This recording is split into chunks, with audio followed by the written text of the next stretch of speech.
voudrais aborder un sujet peu connu qui consiste à mettre en évidence les relations pouvant exister entre la santé bucco-dentaire et la santé générale. Je vais peut-être vous surprendre, mais nous sommes dans une situation où la santé bucco-dentaire des populations peut être qualifiée de satisfaisante. En 2022, peu de caries sévères à l'enfance, peu de caries à l'adolescence, et ce, même si des inégalités devant la maladie existent. La carie n'est plus considérée comme une priorité des politiques de santé dentaire dans les pays industrialisés.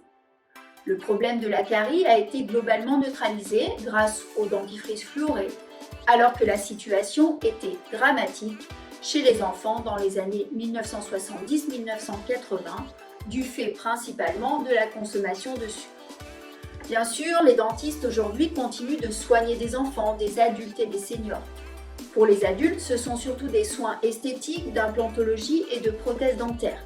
Ces dernières étant la conséquence de caries sévères de l'enfance de ces mêmes personnes.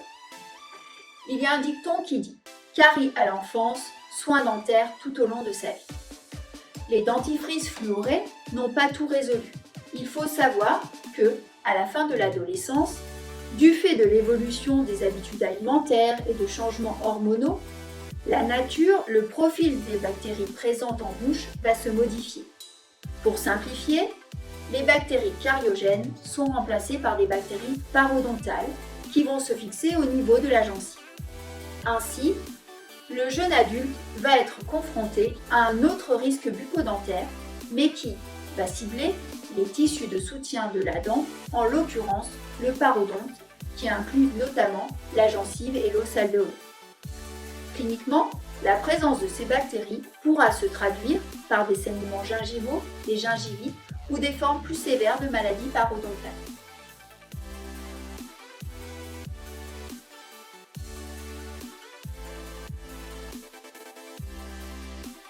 Les maladies parodontales sont à ce jour universelles. Elles touchent tous les continents, pays industrialisés ou non, ce qui n'est pas le cas de la carie, avec une incidence pour les formes sévères de 89 millions en 2016. Aujourd'hui, 4 milliards de personnes voient leur qualité de vie impactée par leur santé bucco-dentaire, avec des conséquences fonctionnelles en termes de mastication, de malnutrition, de comorbidité et des implications sociales associant l'isolement et la perte d'estime de soi. Paradoxalement, concernant la prévention des maladies parodontales, peu de choses ont été réalisées durant ces 20 dernières années, malgré l'évolution des connaissances. Les maladies parodontales sont des maladies inflammatoires, infectieuses, multifactorielles. Il y a tout d'abord un stade précoce réversible, lié à l'accumulation de bactéries, entraînant des réactions inflammatoires, on parle de gingivite. Ensuite, en l'absence d'action, l'accumulation de bactéries plus pathogènes va se poursuivre. Le stade de la maladie parodontale, qui est irréversible, commence réellement. Les tissus de soutien de la dent se dégradent, pouvant conduire à la mobilité dentaire, voire à la perte de dents. Ainsi, les maladies parodontales de l'adulte se caractérisent par leur origine bactérienne spécifique, par leur chronicité, la perte des structures tissulaires de soutien de la dent et d'une interaction, voire une action avec l'autre, source de complications de la santé générale et des maladies chroniques. En France, nous avons globalement un système de santé dentaire performant. 71,1% des populations se brossent les dents 2 fois par jour. Les Français achètent massivement des produits d'hygiène dentaire. 64% des personnes déclarent aller au moins une fois par an auprès des 40 000 dentistes exerçant sur le territoire.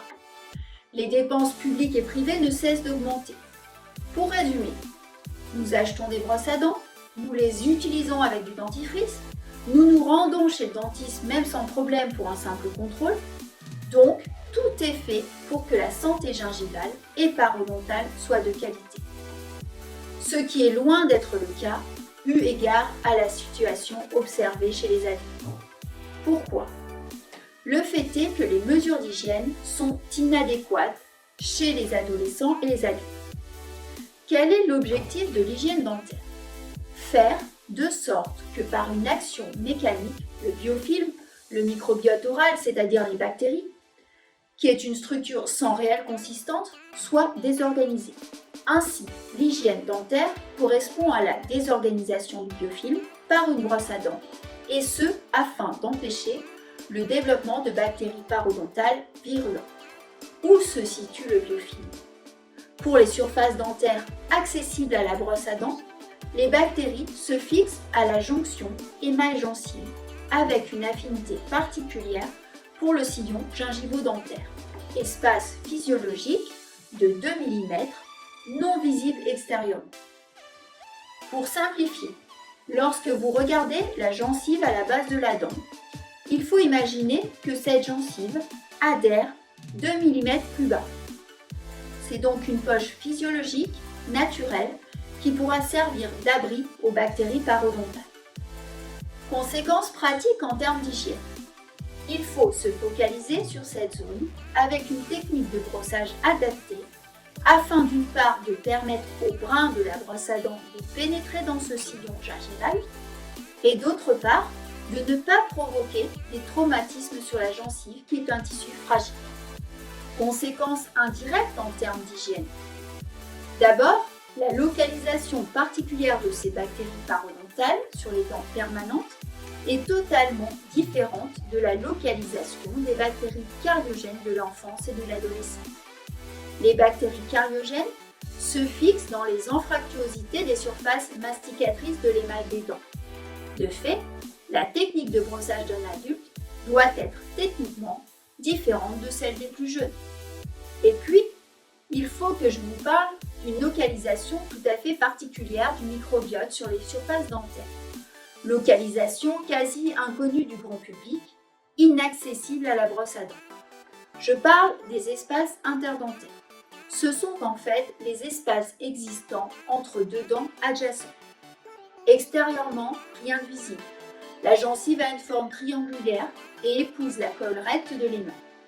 À cet endroit, la brosse à dents peut en théorie effectuer son travail, bien que le galbe des surfaces rende difficile le contact gencive-brosse à dents, avec pour conséquence une inflammation et des saignements fréquemment observés parce que la qualité de l'action de la mécanique n'est pas au rendez-vous. Mais, curieusement, si on décolle cette gencive, alors il y a du vide. Ces espaces interdentaires ne sont pas accessibles au brossage. Ce sont de véritables niches écologiques qui vivent en totale indépendance. Et à l'intérieur de ces niches, les bactéries s'installent et se développent dès l'apparition des dents permanentes. Initialement, ce sont des bactéries non pathogènes qui s'installent. On parle de microbiote symbiotique. Puis, progressivement, des bactéries pathogènes responsables de l'apparition de la maladie parodontale vont être présentes. On parle alors de microbiote dysbiotique. Cette période de transition, du passage d'un microbiote symbiotique à un microbiote dysbiotique, s'inscrit dans la durée, de manière progressive, qui va au cours du temps augmenter le risque d'apparition de maladies parodontales avec destruction tissulaire associée. Ainsi, il est nécessaire de se mobiliser pour neutraliser ces sources d'infection potentielles des espaces interdentaires dès la mise en place des dents permanentes. Nos résultats, publiés en 2016, démontrent que chez de jeunes adultes de 18 à 25 ans, cliniquement sains sur un plan parodontal et sans carie, le nombre moyen de bactéries dans un site interdentaire est de 16 milliards, soit une estimation de 400 milliards de bactéries par individu, et ce, pour des jeunes qui se brossent les dents 2 fois par jour et visitent régulièrement leur dentiste. Et parmi les bactéries présentes, les résultats sont implacables. Les bactéries parodontales les plus pathogènes représentent 81% de la quantité totale des bactéries parodontales des sites interdentaires. Il faut vraiment prendre conscience que les sites interdentaires, dès 18 ans, sont de véritables bombes à retardement. Bombes à retardement pour la santé parodontale, avec des maladies qui apparaissent cliniquement vers l'âge de 35-40 ans. Il faut bien comprendre que vous n'allez pas vous réveiller le jour de vos 40 ans avec une maladie parodontale. Le système s'inscrit dans la durée. Un travail de ça va durer des années. Avec une date de départ, à ce jour nous avons la preuve qu'à 18 ans, tout est en place. Et une date d'arrivée qui variera selon les spécificités individuelles. De même, les sites interdentaires dès 18 ans sont de véritables bombes à retardement comme facteurs d'aggravation du risque des maladies chroniques.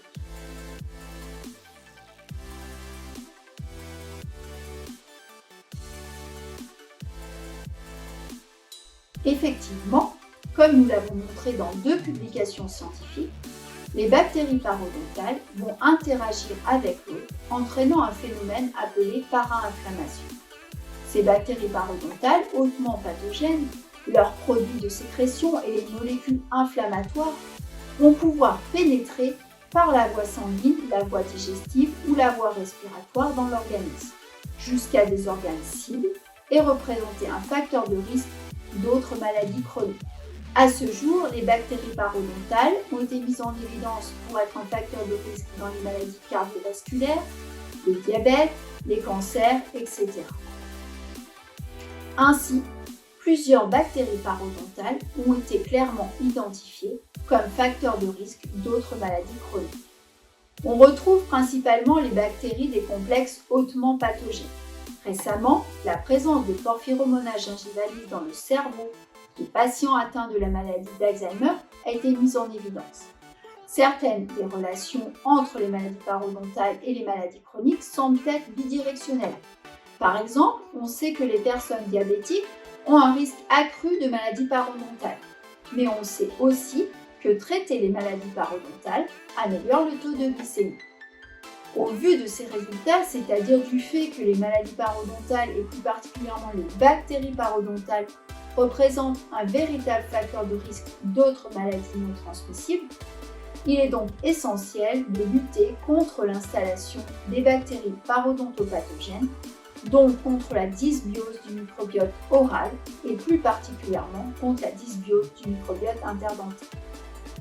À ce jour, nous avons un niveau de preuve suffisant pour recommander, au même titre que la brosse à dents, l'usage quotidien de brossettes interdentaires calibrées afin de réduire la charge bactérienne parodontale des adultes et de réduire l'incidence de maladies parodontales hautement préjudiciables en termes de qualité de vie, de coûts et d'inégalités sociales, mais aussi de réduire le risque tout au long de la vie de la complication de maladies chroniques, et ce dans une logique de réduire les comorbidités. La conclusion se résume en plusieurs points.